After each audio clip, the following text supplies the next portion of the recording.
com alegria e satisfação que cumprimentamos os nossos amigos e irmãos do portal Escola Dominical, com a gloriosa paz de nosso Senhor e Salvador Jesus Cristo. Estamos dando início a mais uma pré-aula, esta ferramenta que o portal Escola Dominical disponibiliza no início da semana, para que os irmãos possam melhor preparar a sua aula da Escola Bíblica Dominical.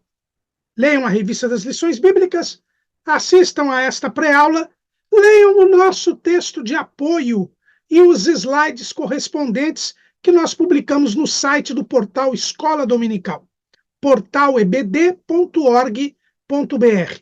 Durante a semana, nós publicamos 5 ou 6 textos da lição dos adultos.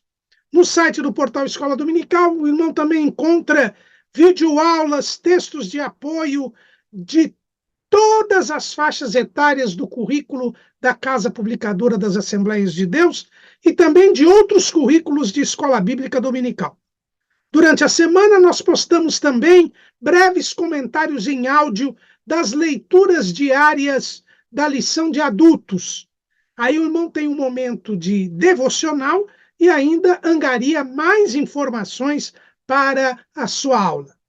Durante a semana, se tiver alguma dúvida, poste a sua pergunta na sala dos professores do portal Escola Dominical. Nós não respondemos a perguntas feitas nos comentários das nossas redes sociais. Se alguém responder, não é da responsabilidade do portal Escola Dominical. E no sábado à noite, às 19 horas, transmitimos ao vivo o estudo preparatório dos professores e amigos da Escola Bíblica Dominical, da Igreja Evangélica Assembleia de Deus, Ministério do Belém, na sede aqui em São Paulo. Estamos nos reunindo no Templo Antigo, hoje a sede da Faculdade Evangélica de São Paulo, a FAESP, na Rua Conselheiro Cotegipe, 273, no bairro do Belenzinho. O irmão é nosso convidado. A reunião é aberta a todos os que amam o estudo da Palavra de Deus. Mas tudo isso é apenas a preparação da Escola Bíblica Dominical. Ela somente se realiza quando o povo do Senhor, no dia do Senhor, vai à casa do Senhor para estudar a Palavra do Senhor. Nós estamos hoje dando início ao 2º trimestre de 2024. Depois de termos estudado sobre a doutrina bíblica da Igreja, nós iremos estudar neste trimestre o tema A Carreira que nos está proposta. O subtítulo é O Caminho da Salvação, Santidade e Perseverança para Chegar ao Céu. Depois de nós termos tomado consciência de que nós somos membros em particular do corpo de Cristo, da Igreja, que nós somos um povo diferenciado aqui na Terra, agora nós iremos tomar consciência de que nós estamos nesta Terra de forma passageira, temporária. Nós estamos numa viagem, nós estamos num caminho, e este caminho é o caminho da salvação, e o ponto final deste caminho é o céu. É por isso que o nosso subtítulo diz O Caminho da Salvação, Santidade e Perseverança para Chegar ao Céu. Nós iremos estudar neste trimestre o que é a vida cristã e sob a perspectiva do caminho. Caminho. Veja que o título do nosso trimestre é A Carreira que nos está proposta. O que é uma carreira? É uma corrida. Nós, quando vemos, por exemplo, os atletas que estão ali disputando as Olimpíadas, por exemplo, né, nós vemos eles correndo, principalmente a maratona, que é a mais longa de todas estas provas, 42 quilômetros, e é sempre a prova que encerra os Jogos Olímpicos. A maratona, nós vemos os corredores correndo sempre não com muita velocidade, porque é uma corrida longa e que ultrapassa até os próprios limites de suportabilidade do organismo humano, mas eles vão cadenciadamente, sem parar, até chegar ao seu objetivo, que é a linha de chegada. Então, nós encontramos aqui esta carreira. E o escritor aos Hebreus, e é daí que vem o título do nosso trimestre, lá no capítulo 12, ele fala sobre isto. Capítulo 12, versículo 1. Portanto, nós também, pois que estamos rodeados de uma tão grande nuvem de testemunhas, deixemos todo o embaraço e o pecado que tão de perto nos rodeia e corramos com paciência a carreira que nos está proposta, olhando para Jesus, autor e consumador da fé, o qual, pelo gozo que lhe estava proposto, suportou a cruz, desprezando a afronta, e assentou-se à destra do trono de Deus. Considerai, pois, aquele que suportou tais contradições dos pecadores contra si mesmo, para que não enfraqueçais, desfalecendo em vossos ânimos. O escritor aos Hebreus aqui, ele está estimulando, incentivando, exortando os crentes judeus que estavam cambaleando na fé, estavam pensando em abandonar a fé em Jesus por causa dos dias difíceis que estavam passando pouco antes do início da guerra entre judeus e romanos, que levaria à destruição do Templo de Jerusalém. Aquele escritor aos Hebreus, ele diz, olha, nós temos que fazer como os atletas olímpicos, como os maratonistas. Nós precisamos correr com paciência, não parar de correr, sabendo que nós estamos trafegando no mesmo caminho que Jesus trafegou. E Jesus, pelo gozo que lhe estava proposto, ele suportou a cruz, as contradições dos pecadores e chegou até o trono de Deus. E nós também, se seguirmos o seu exemplo, se não pararmos de correr, nós também chegaremos ao trono de Cristo. É o próprio Jesus quem nos promete.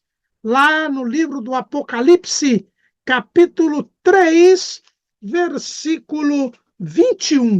Ao que vencer, lhe concederei que se assente comigo no meu trono, assim como eu venci e me assentei com meu Pai no seu trono.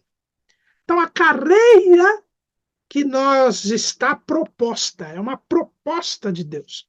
Deus nos convida a crer em Jesus e a viver em Jesus, e a não mais viver, mas Jesus viver em nós, e assim nós chegaremos até o céu. A vida cristã é esta carreira. A vida cristã é esta corrida com paciência no caminho da salvação. Esta figura da vida cristã como um caminho que nós vamos explorar durante todo o trimestre é uma figura tão forte, tão impactante, que os próprios judeus chamavam os cristãos como aqueles do caminho. Atos 19 e 9. Atos 19 e 9. Mas como alguns deles se endurecessem e não obedecessem, falando mal do caminho perante a multidão, retirou-se deles e separou os discípulos, disputando todos os dias na escola de um certo tirano. Mas não é apenas em Atos 19 e 9. Em Atos 22 e 4, O próprio apóstolo Paulo, ele chama a doutrina cristã, a fé cristã, de caminho. Atos 22:4, persegui este caminho até a morte, prendendo e metendo em prisões tanto homens como mulheres. E também, no mesmo livro de Atos dos Apóstolos, no capítulo 24, no versículo 14, Paulo repete essa expressão. Mas confesso-te que conforme aquele caminho a que chamam seita, assim sirvo ao Senhor de nossos pais, crendo tudo quanto está escrito na lei e nos profetas. Então, quem seguia Jesus, quem era cristão, era chamado como aquele que seguia o caminho. E ainda nesse capítulo 24, versículo 22, Félix, que era o presidente da Judeia na época, ele disse assim: então Félix, havendo ouvido estas coisas, lhe expôs dilação, dizendo: havendo-me informado melhor deste caminho, quando o tribuno Lísias tiver descido, então tomarei inteiro conhecimento dos vossos negócios. As próprias autoridades romanas chamavam os cristãos como aqueles do caminho. E por que chamavam de caminho? Porque o próprio Jesus usou esta figura do caminho. No Sermão do Monte, que é aquele sermão doutrinário, o ensino de Jesus aos seus discípulos, Jesus fala sobre os dois caminhos. Lá em Mateus, capítulo 7, versículo 13. Entrai pela porta estreita, porque larga é a porta e espaçoso o caminho que conduz à perdição, e muitos são os que entram por ela. E porque estreita é a porta, e apertado o caminho que leva à vida, e poucos há que a encontrem. Então, Jesus mesmo diz que havia dois caminhos: o caminho da perdição, que é espaçoso, cuja porta de entrada é larga, e o caminho apertado, cuja porta de entrada é estreita. E são poucos os que a encontram. E aqui a gente já vê interessante. Na porta larga, as pessoas entram. Na porta estreita, as pessoas encontram e depois entram. Ou seja, emprega-se um esforço. Há algo como que antinatural para que a pessoa possa entrar no caminho apertado pela porta estreita. Então, esta imagem que Jesus trouxe do caminho no Sermão do Monte, e que ele repete nas suas últimas instruções aos discípulos. Lá no Evangelho segundo escreveu João, no capítulo 14, no versículo 6. Disse-lhe Jesus: eu sou o caminho, a verdade e a vida. Ninguém vem ao Pai senão por mim. O próprio Jesus disse ser ele o caminho. Então, quando se falava em perseguir o caminho, em seguir o caminho, em professar o caminho, se estava falando de Jesus, porque Jesus é o caminho, é a via pela qual nós chegamos a Deus. Então, esta imagem da vida cristã como caminho é uma imagem que ficou muito forte na pregação de Jesus e que foi acolhida não só pelos discípulos, mas também tanto por judeus e gentios que acompanharam aí o início da igreja. Certa feita, o saudoso pastor João Vicente Branco, ele, um grande ensinador da palavra aqui na nossa igreja do Belém, ele dizia que se tivesse uma placa de igreja nos dias apostólicos, essa placa seria o caminho. Então, e esta imagem do caminho, irmãos, ficou tão forte que nós vamos encontrar no século II uma obra chamada Didaquê. É a obra doutrinária cristã mais antiga que se conhece. Ela é do século II. É uma obra que foi feita para o discipulado dos discípulos, dos novos convertidos. E a Didaquê começa falando que havia dois caminhos, o caminho da vida e o caminho da morte. Ah, mas isso foi no começo da igreja. Não. No século XVII, é esta imagem do caminho que irá ser utilizada por John Bunyan, um pregador inglês, que escreveu o livro mais vendido do mundo depois da Bíblia, que é O Peregrino, ou As Aventuras do Peregrino. Eu tenho aqui nessa edição o volume 1, né, As Aventuras do Peregrino, e o volume 2, As Aventuras de Cristiana. Né? Aqui, o Peregrino é cristão, e depois a esposa dele e os filhos, Cristiana. É o livro mais vendido do mundo depois da Bíblia. E John Bunyan, ele se utiliza desta figura da vida cristã como um caminho. Tanto que ele fala, o nome do livro é O Peregrino. É aquele que caminha.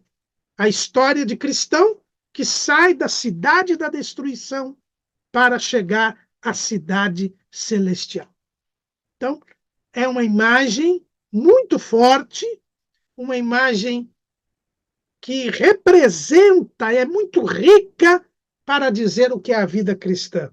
E é esta figura da vida cristã como um caminho que nós iremos estudar durante este trimestre.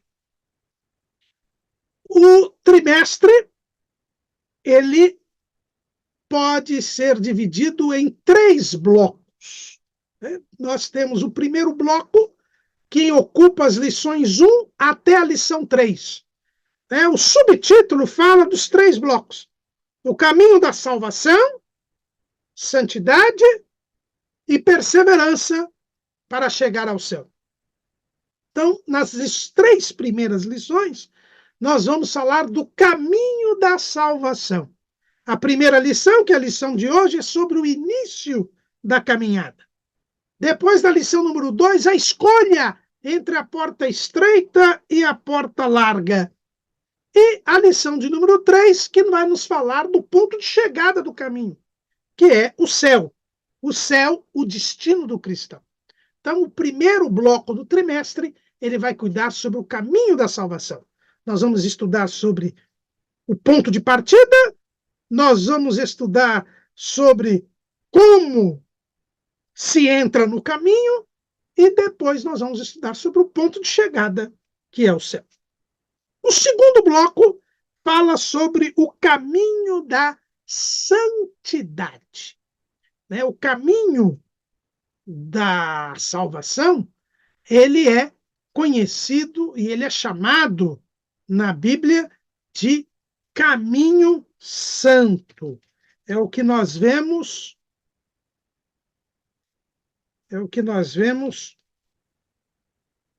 escrito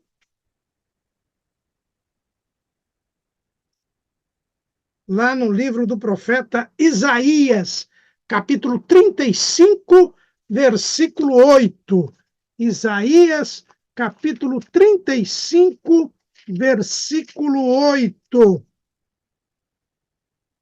E ali haverá um alto caminho, um caminho que se chamará o caminho santo. O imundo não passará por ele, mas será para o povo de Deus. Os caminhantes, até mesmo os loucos, não errarão. Então, este caminho da salvação é chamado caminho santo, porque é um caminho onde só irão andar aqueles que estão separados do pecado. E esse caminho da santidade é o que nós vamos estudar no segundo bloco do trimestre, que envolve as lições 4 a 9. A lição 4, como se conduzir na caminhada. A lição 5, os inimigos do cristão. A lição 6, as nossas armas espirituais. A lição 7, o perigo da murmuração. A lição 8, confessando e abandonando o pecado.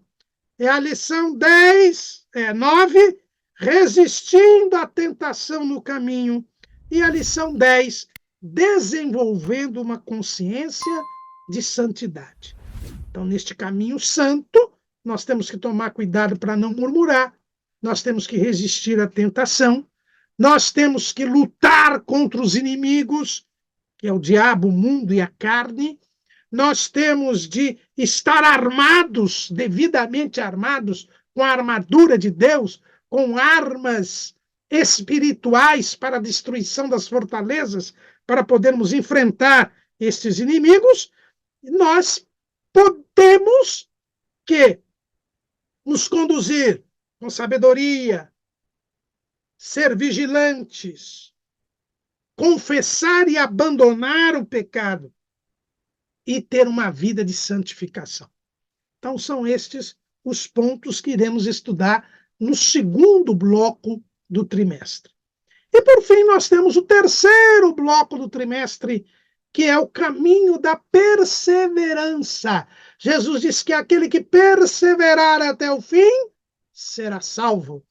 Voltando àquela imagem da maratona nas Olimpíadas, todos na maratona não estão tão preocupados em ganhar medalhas, mas em concluir a corrida. São vitoriosos aqueles que concluem a corrida. E eu me lembro bem, na década de 80, da segunda ou terceira edição da maratona feminina, eu não me lembro em que Jogos Olímpicos, como ficou patente aquela cena daquela corredora suíça que, mesmo se contorcendo, mesmo quase caindo, ela consegue chegar. Essa é a verdadeira atleta. E o verdadeiro cristão é aquele que chega. Aquele que perseverar até o fim, disse Jesus, será salvo. E no caminho da perseverança nós vamos ter 3 lições, as lições 11, 12 e 13. Na lição 11 vamos falar sobre a realidade bíblica do inferno. Se você não chegar ao céu, você vai para o lago de fogo e enxofre. Não existe outra alternativa. Na lição 12, nós vamos falar sobre a bendita esperança, a marca do cristão. É a esperança âncora da nossa alma. É a nossa esperança que nos vai fazer chegar até o céu. E, por fim, na lição de número 13, nós vamos falar sobre a cidade celestial. Né? A Bíblia já nos mostra qual é o lugar que está preparado para mim e para você, para todos quantos trafegarem neste caminho. Então, esses são os blocos do trimestre. O nosso comentarista deste segundo trimestre de 2024 é o pastor Osiel Gomes da Silva. Ele é o pastor presidente do campo de Tirirical, em São Luís, capital do estado do Maranhão. Um grande ensinador da palavra de Deus e que tem abrilhantado as Assembleias de Deus dos nossos dias. Vamos falar agora da capa do trimestre. A capa do trimestre, os irmãos podem observar aí, nós temos um caminho, e este caminho está bem pavimentado. Neste caminho, nós só temos 3 pessoas, uma família, que estão de mãos dadas: o pai, a mãe e a filhinha. À frente desses 3 integrantes desta família, nós notamos uma certa iluminação. E a estrada, o caminho, é ascendente. Não é íngreme, mas é ascendente. E é possível verificar que o final deste caminho está além do pico da montanha, que não consegue ser visto daqui. Sabemos que estaremos do outro lado do pico da montanha, mas não conseguimos ver daqui o que existe lá. Esta é a imagem da capa da revista. O primeiro ponto que eu gostaria de analisar aqui com os irmãos é que nós temos uma família, um pai, uma mãe e uma filhinha. E a família, sabemos todos, ela é uma instituição criada por Deus. O que quer dizer isto aqui na nossa ilustração?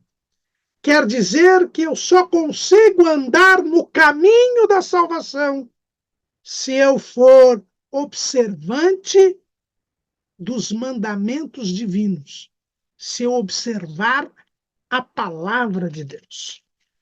O profeta Isaías, no capítulo 8, no versículo 20, ele diz: à lei e ao testemunho, se eles não falarem segundo esta palavra, nunca verão a alva. A alva é a luz do dia. A alva é a glória de Deus.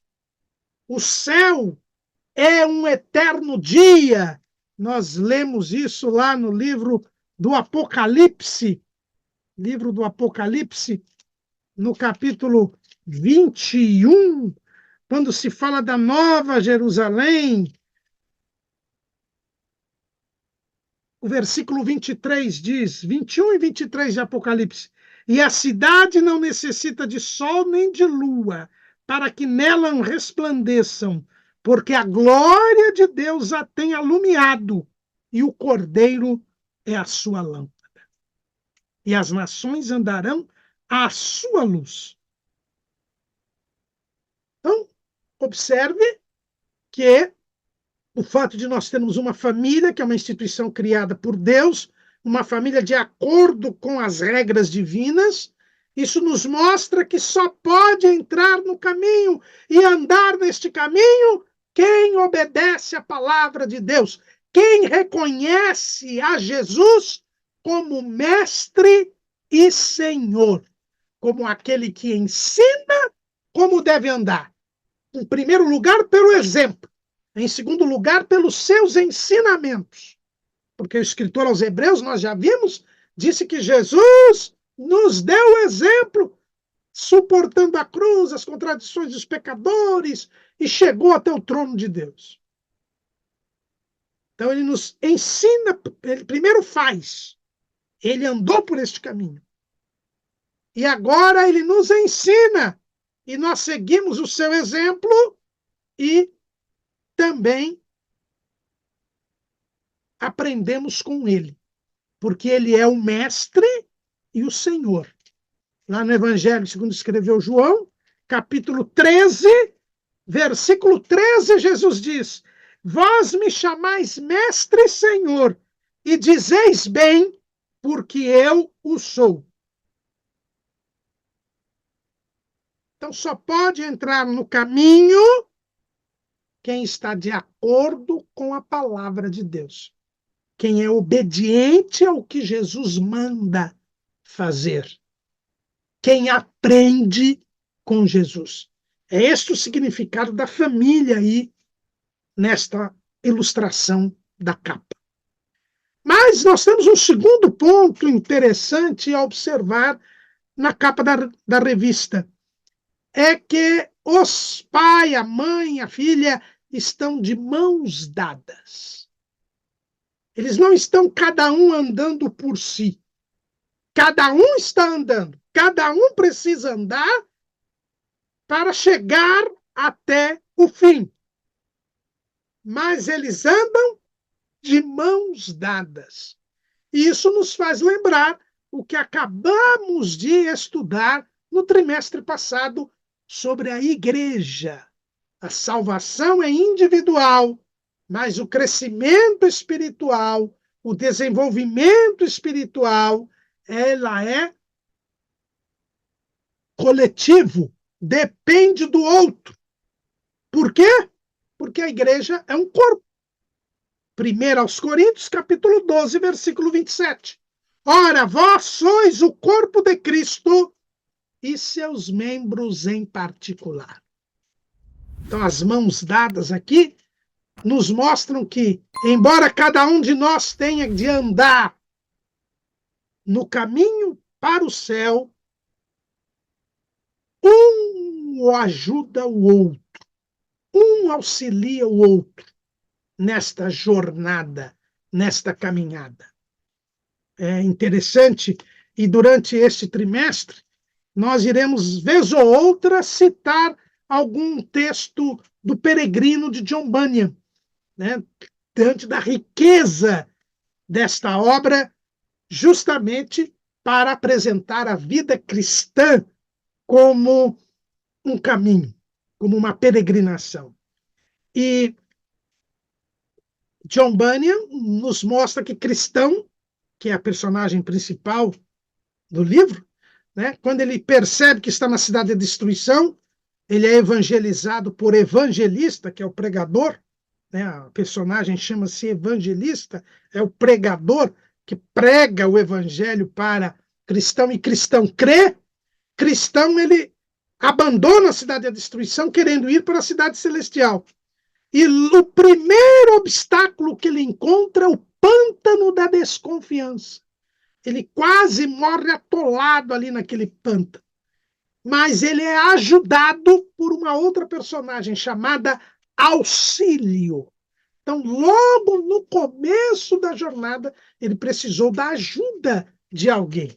E assim, ao longo de todo o livro, cristão vai sendo ajudado e vai ajudando outras pessoas.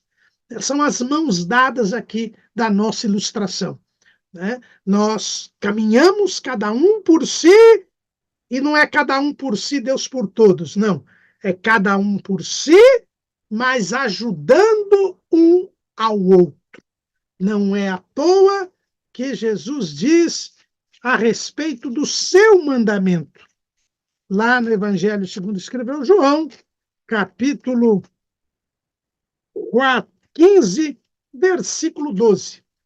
O meu mandamento é este, que vos ameis uns aos outros, assim como eu vos amei. Não há como desprezar este aspecto coletivo e fraterno da nossa jornada para o céu. O terceiro ponto que nós vemos é que este caminho, vejam, não é um caminho largo. O pai, a mãe e a criança, praticamente, eles ocupam todo o caminho. E se formos bem ver aqui a imagem, nós vemos que este caminho até se estreita. Por quê? Porque o caminho da salvação nós já lemos aqui. Jesus falou no Sermão do Monte. É o caminho apertado. É um caminho que não tem nenhum espaço. O caminho da perdição é espaçoso. Este caminho não, é apertado. E é apertado por quê? Porque não existe margem para a minha vontade, para a sua vontade, para o meu capricho, para o seu capricho. Não.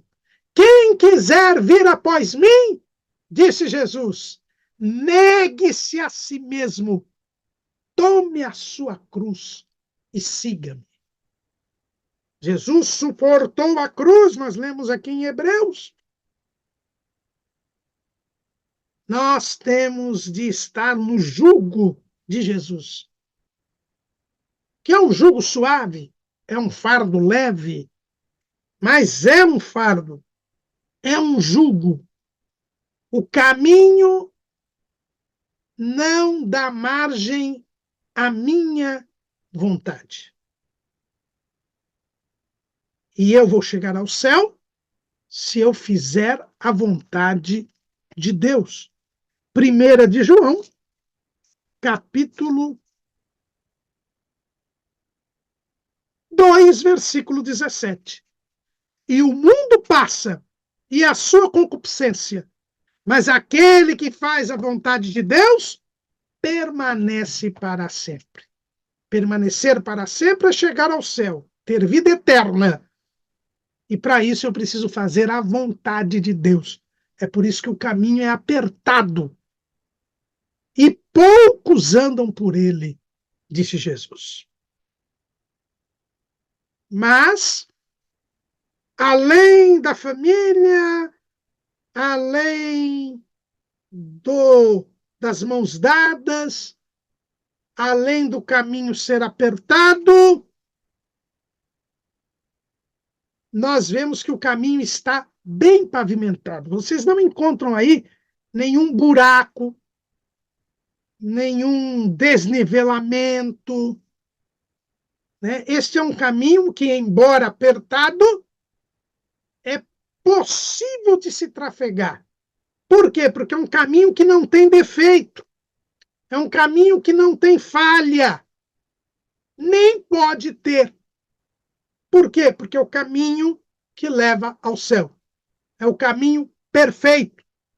É o caminho, por isso que Jesus disse, eu sou o caminho, porque ele não tem pecado, ele não tem falha, ele não tem defeito. E este caminho não tem defeito, não tem falha. O caminho de Deus é sempre o melhor caminho. E nós não podemos querer questionar este caminho. Não podemos querer mudar este caminho, porque está além da nossa capacidade. O profeta Isaías, no capítulo 55, no versículo 8, ele diz: porque os meus pensamentos não são os vossos pensamentos, nem os vossos caminhos, os meus caminhos, diz o Senhor. Porque assim como os céus são mais altos do que a terra, assim são os meus caminhos mais altos do que os vossos caminhos, e os meus pensamentos mais altos do que os vossos pensamentos. Cumpre-nos tão somente seguir o caminho. É por isso que Jesus diz: quem quiser vir após mim, nós temos que simplesmente seguir as pisadas de Jesus. Foi o que o apóstolo Pedro escreveu lá na sua primeira carta, capítulo 2, versículo 21. Porque para isto sois chamados, pois também Cristo padeceu por nós, deixando-nos o exemplo, para que sigais as suas pisadas, o qual não cometeu pecado, nem na sua boca se achou engano. Então, este caminho, ele está aí bem pavimentado, porque ele é o caminho perfeito, ele é o caminho sem falha, e nós devemos única e exclusivamente seguir este caminho, seguir as pisadas de Jesus. Nunca questionar o caminho, nunca querer arrumar um atalho, um desvio que facilite a nossa chegada ao céu. Porque se sairmos do caminho, não chegaremos ao céu. Na obra O Peregrino, de John Bunyan, há um momento em que cristão e esperança ou esperançoso, eles acham que um prado ao lado do caminho é de melhor tráfego. É um atalho que os levaria mais rápido à cidade celestial. E eles saem do caminho e entram neste atalho e quase perdem a salvação. Sofrem terrivelmente na mão de um gigante. E é isso que acontece. Se sairmos do caminho, não chegaremos ao céu. É por isso que esta estrada está bem pavimentada. É um caminho que é perfeito, sem falha. E que deve ser trafegado, seguido, nunca questionado nem modificado ou alterado. Mas nós temos também aqui, nesta imagem da capa da revista, nós temos que o caminho é levemente ascendente. Ele vai levando para o lugar alto. Nem podia ser diferente. Por quê? Porque é o caminho que leva para o céu. E se leva para o céu, nós sabemos que o céu fica no alto. Né? O céu fica no alto. É o que está escrito lá em Provérbios, capítulo 15, versículo 24. Provérbios, capítulo 15, versículo 24. Para o sábio, o caminho da vida é para cima, para que ele se desvie do inferno que está embaixo.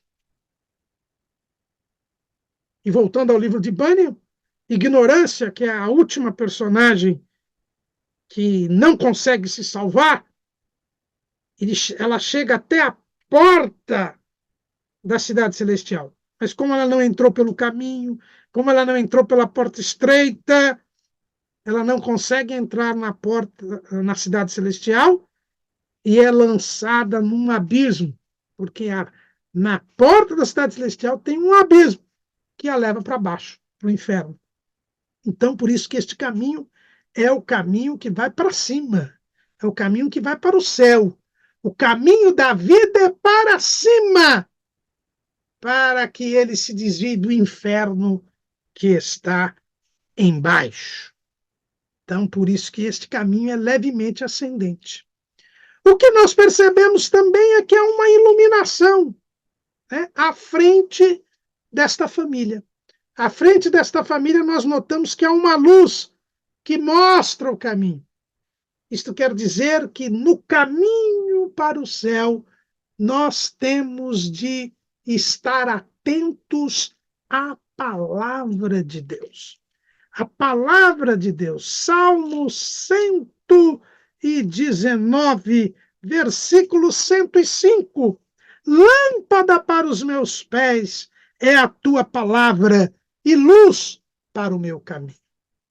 É a palavra de Deus que nos ilumina, que nos faz ver este caminho e que nos permite entrar neste caminho.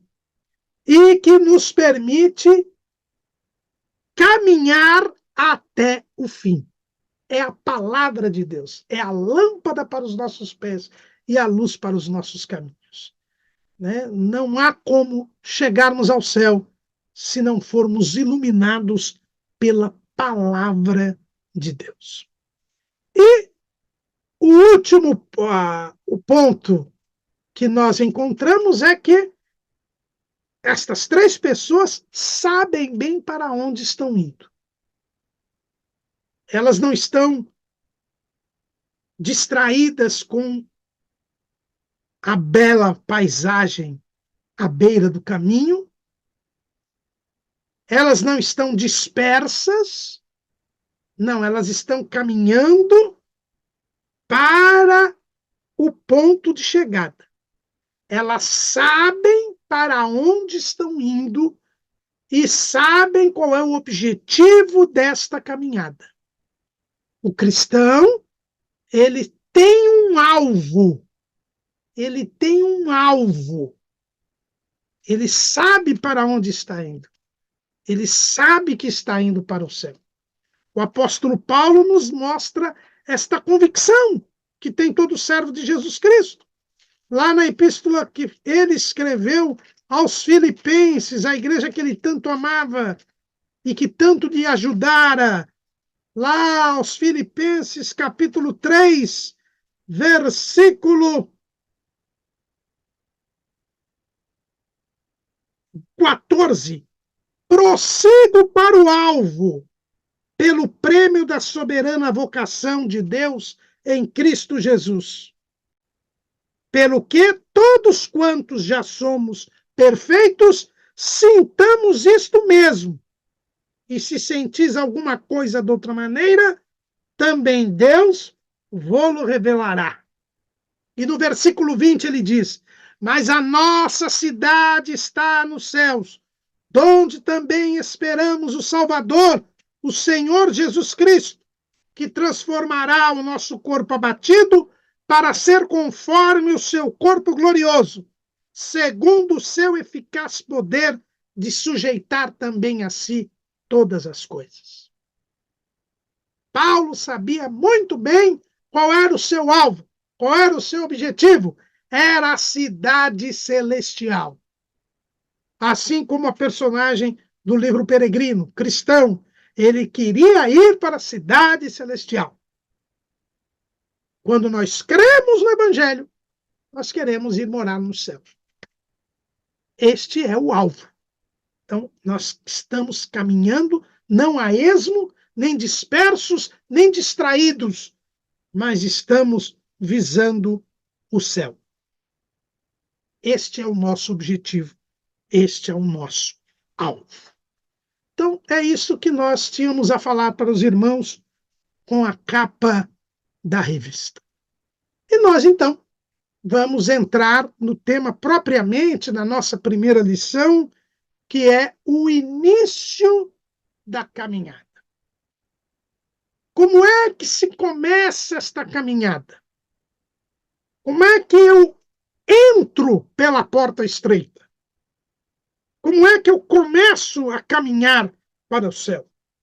O ser humano, ele já, quando nasce, começa a andar para o céu?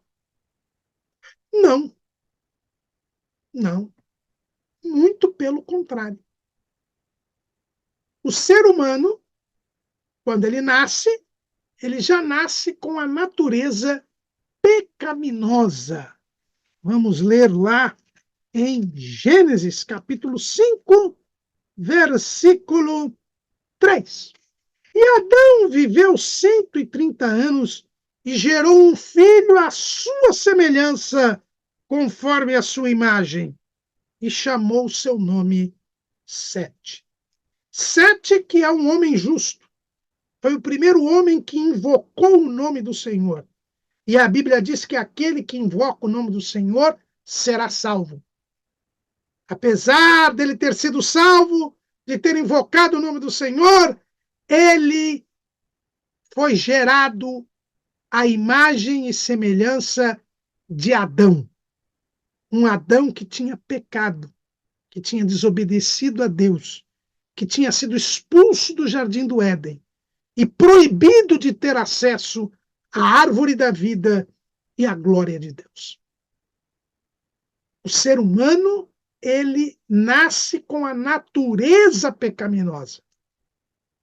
E quando ele adquire a consciência, em vez de ele escolher o bem, ele escolhe o mal. Por quê? Porque ele foi formado em iniquidade. É o que diz Davi no Salmo de número 51. No Salmo de número 51, o rei Davi nos diz: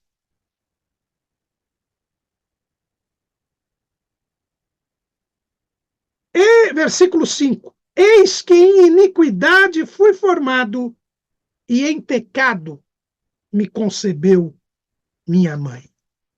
E o apóstolo Paulo, escrevendo aos Romanos, no capítulo 3, e no versículo 23, ele diz: porque todos pecaram e destituídos estão da glória de Deus. O ser humano, ele tem a natureza pecaminosa. Quando ele adquire a consciência, ele peca, porque é da sua natureza pecar. Ele tem o vírus do pecado.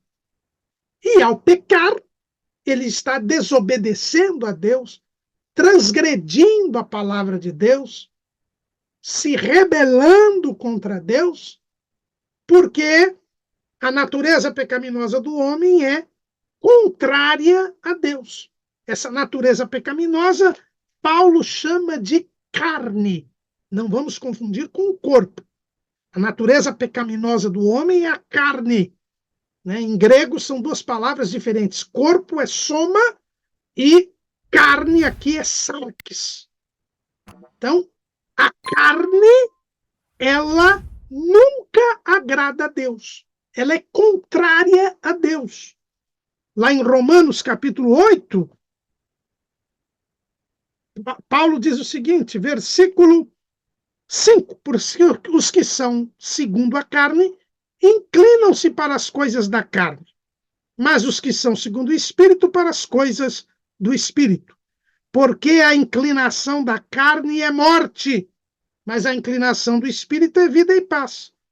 Porquanto a inclinação da carne é inimizade contra Deus, pois não é sujeita à lei de Deus, nem em verdade o pode ser. Portanto, os que estão na carne não podem agradar a Deus. Eu li Romanos 5, versículos 5 a 9, a 8. Então, o ser humano, ele entra no caminho da perdição. Ele é inclinado ao caminho da perdição, ao caminho espaçoso, onde ele faz o que bem entender, onde ele não precisa obedecer a Deus, onde ele não precisa fazer a vontade de Deus, ele faz a sua própria vontade, ou antes, ele acha que faz a sua própria vontade e, na verdade, está satisfazendo os desejos do diabo. E quem diz isso é o próprio Senhor Jesus. Então, lá em João 8,44.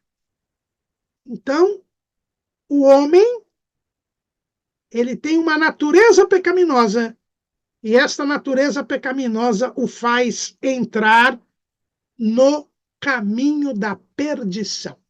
Ele entra naturalmente neste caminho. Eu falei agora há pouco, quando nós comentamos aqui as palavras de Jesus no Sermão do Monte, Jesus diz assim: larga é a porta, espaçoso o caminho que conduz à perdição, e muitos são os que entram por ela. É natural, é da natureza do homem se tornar inimigo de Deus, se tornar desagradável a Deus e não fazer a vontade de Deus. Nós todos entramos no caminho da perdição. Mas alguns percebem, ao crer na palavra de Deus, que este caminho que eles estão seguindo é um caminho que vai levá-los à perdição. Voltando à obra de John Bunyan, evangelista mostra a palavra de Deus, a Bíblia Sagrada, para cristão, e cristão entende que ele está na cidade da destruição. Que se ele continuar ali, ele estará irremediavelmente perdido. É isto que é preciso crer.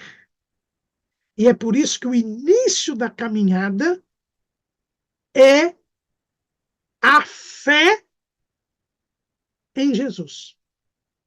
É crer na mensagem do Evangelho. É o que diz o apóstolo Paulo, lá na Epístola aos Efésios, capítulo 1, versículo 13. Em quem também vós estáis? Quer dizer, em Jesus. Depois, e em Jesus é no caminho, porque Jesus é o caminho. Nós estamos no caminho, mas como é que nós entramos no caminho? Como é que nós pegamos o caminho da salvação se estávamos no caminho da perdição? O escritor, aqui, Paulo, escrevendo aos Efésios, ele diz: depois que ouvistes a palavra da verdade, o evangelho da vossa salvação, e tendo nele também crido, fostes selados com o Espírito Santo da promessa. Todos nós entramos pela nossa natureza pecaminosa no caminho da perdição. Quando começamos a andar, quando temos noção do bem e do mal, escolhemos o mal e começamos a andar no caminho da perdição. Mas quando nós ouvimos o Evangelho, ouvimos a pregação do Evangelho e cremos nesta pregação, nós então queremos mudar de caminho. Queremos sair do caminho da perdição. E é aí que nós temos um novo nascimento. Jesus falou disso para Nicodemos, o mestre de Israel. Evangelho segundo escreveu João, capítulo 3, versículo 3. Jesus respondeu e disse-lhe: na verdade te digo que aquele que não nascer de novo não pode ver o reino de Deus. E eu volto aqui para a obra de John Bunyan. Quando o cristão diz que quer sair da cidade da destruição, evangelista diz: você está vendo aquela luzinha lá no fundo? E ele diz: estou vendo. E você está vendo aquela porta estreita? E ele diz: a porta não estou vendo. Mas ele já viu que tinha uma luzinha. É o que Paulo escreve lá em 2 Coríntios, capítulo 4, versículo 4. Aliás, versículo 3 e 4. Mas se ainda o nosso evangelho está encoberto, para os que se perdem está encoberto, nos quais o Deus desse século cegou os entendimentos dos incrédulos, para que não lhes resplandeça a luz do evangelho da glória de Cristo, que é a imagem de Deus. Quando nós ouvimos a palavra do evangelho, quando nós ouvimos a pregação do evangelho e cremos, e é possível crer, todo aquele que nele crê, é possível que eu creia, Deus não escolhe alguns para crer e outros não, todos podem crer, por isso o evangelho deve ser pregado a toda criatura, e quando a pessoa crê, ela diz: eu preciso mudar deste caminho, eu preciso sair daqui, eu preciso mudar de vida. Isso se chama arrependimento. É por isso que Pedro, no dia de Pentecostes, ele pregou para aquela multidão: arrependei-vos, e cada um de vós seja batizado em nome de Jesus Cristo para perdão dos pecados, e recebereis o dom do Espírito Santo. Atos 2 e 38. E depois que curou o coxo da Porta Formosa, ele repete esta pregação. 3 e 19 de Atos. Arrependei-vos, pois, e convertei-vos, para que sejam apagados os vossos pecados. E venham assim os tempos do refrigério pela presença do Senhor. Quem crê no Evangelho, ele nasce de novo. Por quê? Porque ele quer mudar. Ele quer sair do mundo, ele quer se separar do mundo. Então ele morre para o mundo e passa a viver para Deus. Ele morre, a sua natureza pecaminosa é crucificada e ele agora nasce de novo. A palavra de Deus gera um novo homem. 1 de Pedro, capítulo 1, versículo 23. Sendo de novo gerados, não de semente corruptível, mas da incorruptível, pela palavra de Deus, viva e que permanece para sempre. É como Jesus disse a respeito da sua própria morte. Quando ele falou sobre a sua necessidade de morrer por nós para nos salvar, ele diz lá no Evangelho escreveu João, capítulo 12, versículo 24. Na verdade vos digo que se o grão de trigo caindo na terra não morrer, fica ele só. Mas se morrer, dá muito fruto. Quem ama a sua vida, perdê-la-á.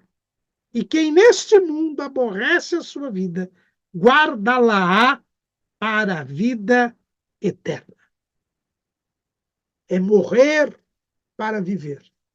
Morrer para o pecado, morrer para o mundo, morrer para a nossa vontade. E agora viver para Deus, viver para fazer a vontade de Deus, viver para ir para o céu, para servir a Deus. Esse é o novo nascimento. Quem nasce de novo vê o reino de Deus. A luz do Evangelho de Cristo resplandece. E ele pode ver a glória de Deus.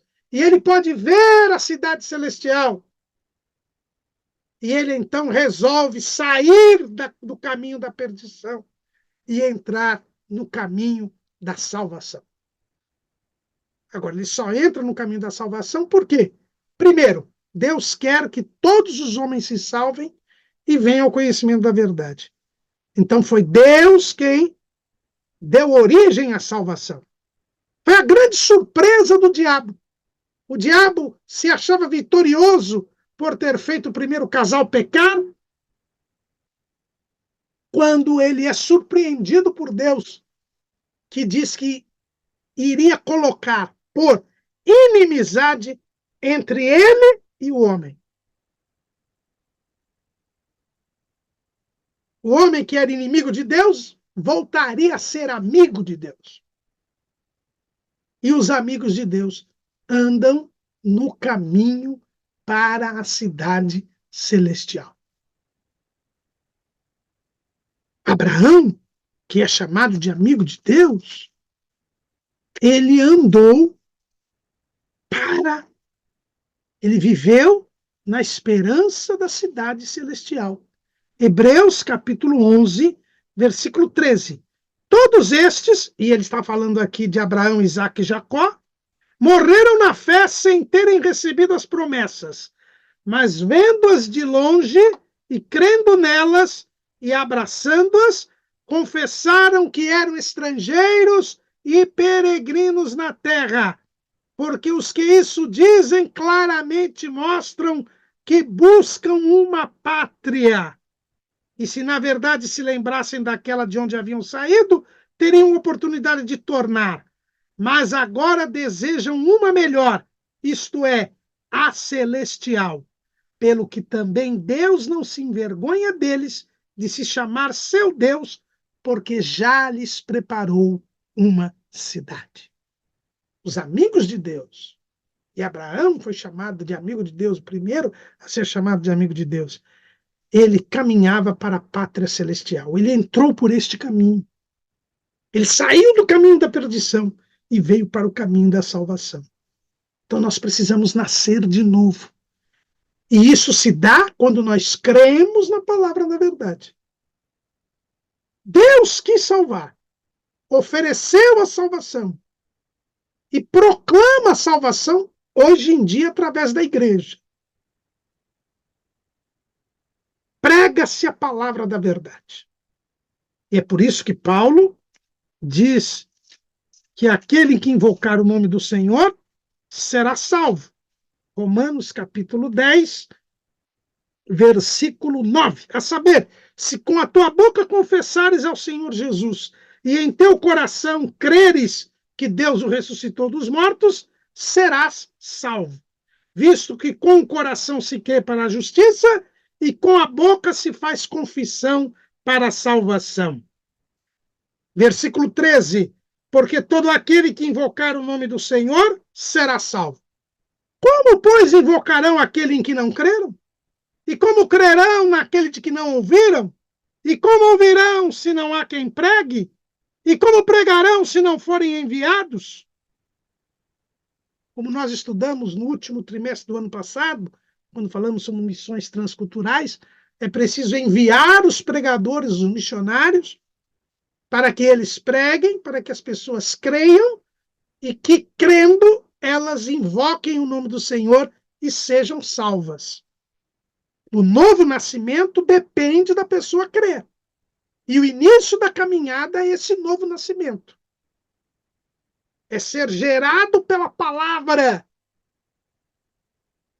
E aí eu saio do caminho da perdição e vou para o caminho da salvação. E aí eu entro pela porta estreita. Mas, como disse Jesus, esta entrada exige um esforço. Por quê? Porque estreita é a porta e apertado o caminho que leva à vida, e poucos há que a encontrem. Veja que eu falei aqui no livro de Bunyan que cristão não viu a porta estreita, mas foi em direção a ela. Passou lá pelo pântano da desconfiança, quase foi enganado por sábios segundo o mundo, teve que passar em alguns lugares para poder chegar até a porta estreita, mas ele estava procurando a porta estreita. É o que Jesus fala lá em Lucas 16 e 16. Lucas 16 e 16. A lei e os profetas duraram até João. Desde então é anunciado o reino de Deus. Foi com Jesus. E todo homem emprega força para entrar nele. É preciso esforço. É preciso lutar contra a velha natureza. É algo antinatural. É algo contrário ao curso deste mundo. É nadar contra a maré, contra a correnteza. Sair do caminho da perdição e ir para o caminho da salvação. E isso só ocorre porque Deus quer que todos os homens se salvem. E por isso Deus envia pregadores. E por isso as pessoas podem crer no Evangelho. Todos podem crer. Não tem ninguém predestinado à salvação ou à perdição. Quem crer será salvo. Quem não crer será condenado. Mas a oportunidade de crer é dada a todos os homens. Mas é preciso esforço. É preciso lutar contra a própria natureza. Só assim, procurando a porta estreita e entrando por ela, nós começaremos a caminhada. A caminhada começa com um novo nascimento, que é pela crença na palavra de Deus. Eu preciso crer, confessar com a boca e crer com o coração que Jesus é o único e suficiente Salvador e que Jesus me leva para o céu. É só assim que eu começo a caminhada. Se eu não entrar pela porta estreita, eu não chego ao céu. Eu posso até caminhar no caminho, mas eu não chego ao céu. No livro de Bunyan, cristão, logo depois que passa pela porta estreita, ele encontra dois personagens que pulam o muro. Porque no caminho, no início do caminho ali, tinha uma muralha, que era o muro da salvação. E há duas pessoas que pulam o muro. E aí cristão os questiona. E dizem, mas por que vocês têm que entrar pela porta estreita? Não, não precisa não. E andaram um bom tempo. Mas depois cristão percebeu que eles se perderam. Perderam o rumo. Não foram para o céu. Não há como ir para o céu sem nascer de novo, sem crer em Jesus. Religião que é sempre algo criado pelo homem para se religar a Deus, porque o homem tem necessidade de ter um relacionamento com Deus, e como ele está em pecado, ele tem esse sentimento religioso. A religião não salva ninguém. A religião não leva para o céu. Porque Jesus disse: Eu sou o caminho, a verdade e a vida. Ninguém vem ao Pai senão por mim. Não há outro meio de eu começar o caminho senão crendo em Jesus, me arrependendo dos meus pecados e me convertendo, saindo do caminho da perdição, onde eu fazia o que eu queria, para entrar no caminho apertado, onde eu não faço o que eu quero. Eu só faço o que Jesus quer. E esta fé que eu tive para crer em Jesus, e nós colocamos no nosso esboço um estudo do saudoso e querido pastor Antônio Gilberto a respeito da doutrina da fé, e ele diz que fé é tanto confiar em Deus como confiar-se a Deus. Para eu entrar no caminho da salvação, eu preciso crer. E crer não é só confiar em Deus, mas confiar-se a Deus, entregar-se a Deus, render-se a Deus e permitir que Deus viva em nós. É nós nos negarmos a nós mesmos. E esta fé, ela tem de crescer. Jesus disse que a fé é como o grão de mostarda, que é o menor de todos os grãos, mas ele origina a maior das hortaliças. Tem o maior desenvolvimento de uma semente. Assim tem que ser a nossa fé. Ela começa diminuta, mas ela tem que aumentar a cada dia. E quando a fé aumenta, ela nos traz firmeza espiritual. Romanos capítulo 5, versículo 1.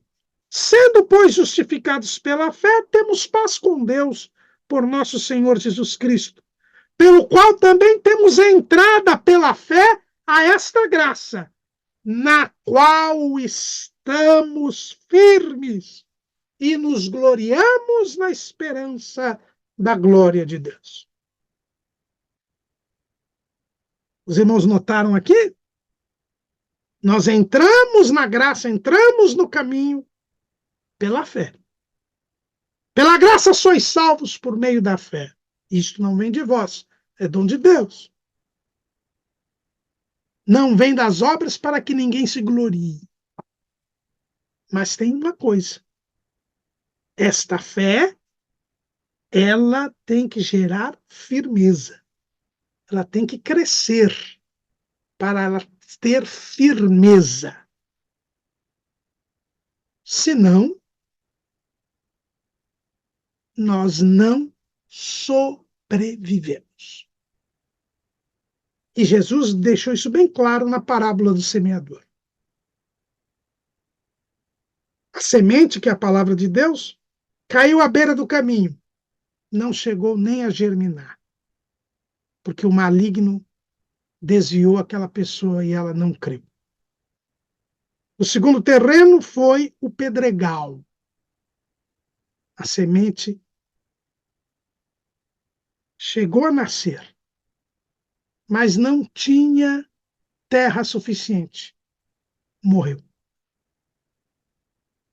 Quando nós não fazemos a fé crescer pela palavra de Deus, nós fracassamos.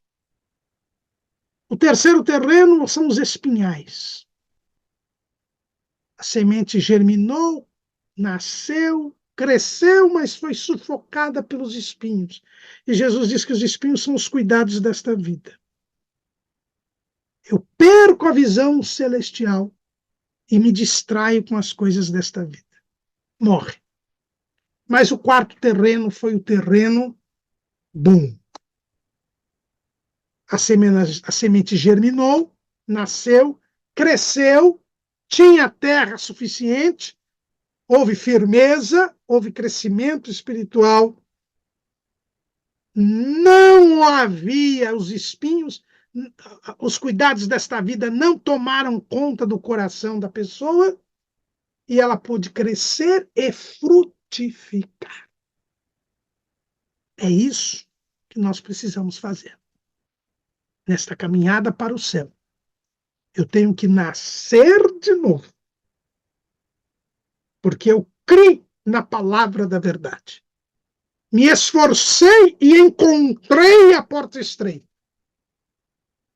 Mas eu preciso desenvolver a minha fé para ter a firmeza e a constância que me levará ao céu.